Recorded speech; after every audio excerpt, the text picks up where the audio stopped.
This is Optimal Health Daily, episode 846, 5 Tips for Exercising in the Morning by Josie Michelle Davis of josiemichelledavis.com, and I'm Dr. Neil Malik, reading you some of the most popular health and fitness blogs out there, with permission from the websites.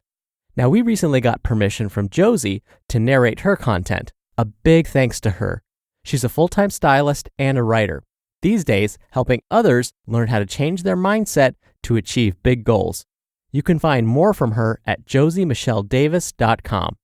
Now, a listener kindly reminded me that I never shared my experience with indoor skydiving. This was way back in August. This is how I celebrated my birthday this year. I'm too chicken to actually skydive, so I thought indoor skydiving is a nice compromise. It was a lot of fun. I would definitely do it again. I actually had other family members do it with me. What I didn't expect was how dizzy I would feel afterwards. It's basically you in this giant wind tunnel with an instructor, and they will actually spin you around to get you to start to fly up about 20 to 25 feet in this wind tunnel and then spin you to bring you back down. That made me a little dizzy, but I survived. It was overall a fantastic experience. I would definitely do it again. They offer a virtual reality helmet experience. That's what I would choose to do next time, so you actually feel like you're really skydiving without all the risk. Now, that had nothing to do with today's post, which is all about tips for exercising in the morning. And I'm sure you're eager to hear all about that, so let's get right to today's post as we optimize your life. 5 Tips for Exercising in the Morning by Josie Michelle Davis of josiemichelledavis.com. Confession time. I used to truly hate working out in the morning. I used to only run in the afternoons or at night. I was tired, grouchy, and ran about as fast as a baby sloth before 10 a.m. On the rare occasion I would attempt a morning workout, I would spend the whole time thinking about how terrible it was. When I went back to work full-time and essentially had no choice but to work out in the morning, I knew I would have to suck it up and just do it. Can I just be real for a moment? It sucked for a while. My body did not acclimate quickly at all. I'd say it was almost a full 2 months of getting up and going to the gym every weekday morning before I finally started to be okay with it. It's hard to believe that now I vastly prefer early AM workouts. If you're thinking about switching out your PM workouts for the morning, here's a few tips and tricks I've figured out along the way and hopefully will make your transition a little easier. Find your best situation. So I actually have free access to a gym at work. I don't have to pay a cent, and I could literally walk from the gym to our photo studio. It would save a lot of time and money to just use that gym, but I hate it. It's small, which means limited machines that people are always fighting over. The showers in the locker room are always out of hot water.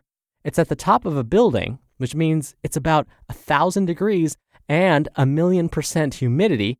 And on top of that, you're working out with people you work with, which just feels weird to me, but maybe I'm crazy. I spend more time and money driving out to my gym, but the experience is so much better, which makes getting up at the crack of dawn just a little easier. So don't fight it. If your gym situation is truly making you unhappy, try something new until you find a good fit. Also, tons of people aren't gym people. I actually used to not be, but have since come to love it, and that's cool. Whether it's working out at home, taking classes, or going for a run outside, figure out what's the best situation for you. There is no one-size-fits-all, and sometimes it takes a little trial and error to figure out what works for you. Don't snooze. Seriously, guys, you can't let yourself snooze if you're going to stay on track. On days I wake up and truly am just not feeling up to hitting the gym, I reset my alarm and go back to sleep. If you're going, you need to just do it. Here's the secret trick. Don't let yourself think about it. Your brain can be a jerk who just wants to complain in the morning. So sometimes you just got to get ahead of it. Yes, it's borderline painful for about the first 5 minutes, but once you get past that, it usually gets a lot easier. And just remember that the sooner you get past those 5 minutes, the easier it'll get. Also, have you ever actually felt better with 7 minutes of extra sleep?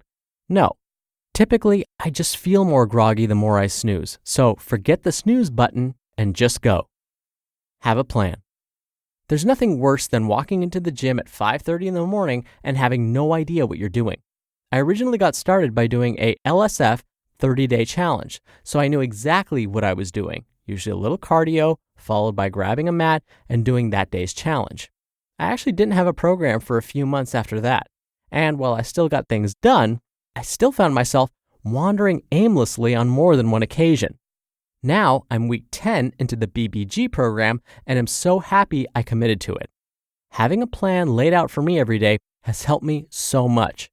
If you prefer classes, then sit down at the beginning of the week and schedule them all out in advance. You'll thank yourself later. Have everything ready the night before. This is a tired tip that everyone will give you, but that's for good reason. It really is one of the most important things. I don't know about you, but my brain is not functioning at 5 a.m., so to expect myself to be able to get everything I need together, or even just to pick out clothes, would be cruel. I lay everything, and I mean everything, out the night before. I even try to put everything in the car. This makes it a lot less painful when I'm feeling particularly zombie-esque some mornings. Talk positively to yourself. I can be mean to myself, like really mean. When I switched to morning workouts, I really had to commit myself to stop being negative in my own head. Instead of thinking about how much slower I was running in the morning, I would congratulate myself for getting through a run, no matter what speed it was at. I also had to ditch all negative talk when I was at the gym. Instead of getting annoyed when someone was on the machine I wanted, I would just turn around and find a different one. No grumbling about it to myself. This little change in internal attitude can make the biggest difference. Ban all negative talk when you're at the gym. If you're there, then you're already killing it. Getting up early to work out may never be super duper fun, but there are a lot of ways to take some of the pain out of it. Make the morning as easy as you can for yourself. Have everything ready to go. Schedule a workout class you love, and tell yourself the night before that you're going to have a great morning. You just listened to the post titled 5 Tips for Exercising in the Morning by Josie Michelle Davis of josiemichelledavis.com. And thanks again to Josie for her permission to narrate from her site. Dr. Neil here for my commentary. Look, I'm not a morning person either. I would much rather sleep until 9 or 9:30 or heck, even 10 o'clock in the morning before actually getting up. And as Josie mentioned, in the beginning, those early morning workouts are really rough.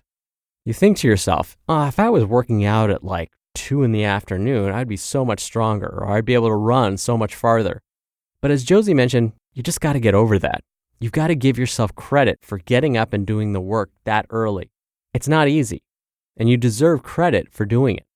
I really appreciate her tip about having everything ready the night before, and yes, you've probably heard that many times, not just from me, but from others as well. What makes that habit so super powerful is a reason that often we don't really think about. You're going to be less likely to forget something, but even more than that, you're committing the night before.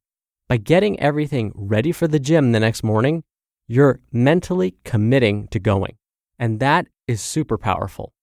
So not only will you not forget something, you're committing to it, which will make it more likely to happen.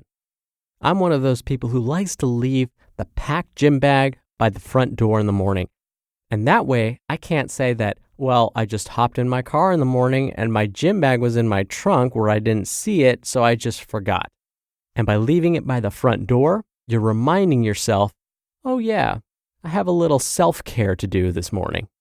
And what I have found is when I get that workout in first thing in the morning, the rest of my day seems so much brighter. All right, that'll do it from me for today. I hope you have a wonderful start to your week, and I'll see you back here tomorrow after you work out in the morning, right? Where your optimal life awaits. Hello, Life Optimizer. This is Justin Malik, creator and producer of this show and Optimal Living Daily, the brother podcast of this one. Literally, I'm Dr. Neil's brother. If you like the format of this show, you'll love Optimal Living Daily too, where I also read to you from blogs, but cover other topics like personal development, finance, and minimalism from bloggers like Derek Sivers, The Minimalists, Zen Habits, and many more. So for more amazing content read to you for free, come subscribe to Optimal Living Daily too, and together we'll optimize your life. You've been listening to Optimal Health Daily. Be sure to hit the subscribe button to stay up to date on each new episode, and head to oldpodcast.com That's oldpodcast.com for a free gift, as well as more actionable tips and resources to help you maximize your potential. Thanks for joining us, and remember, your optimal life awaits.